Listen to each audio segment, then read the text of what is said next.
Mm, I'm Anne. I work in the uh, school.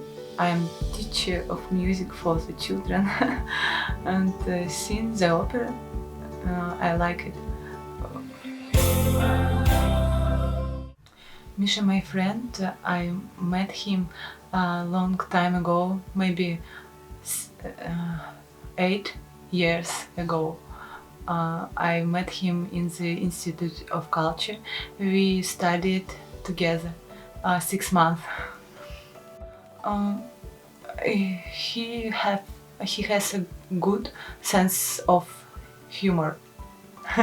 My superpower is my voice, maybe.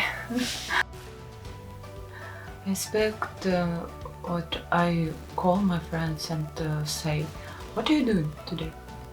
Nothing.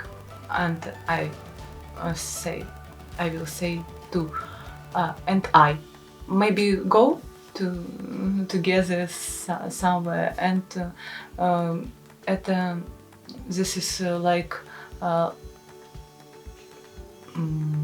salvation from loneliness. How I want it. Today I want to see my friends, and I call him and say about it. I go in Cheboksary. In Cheboksary I have a lot of friends.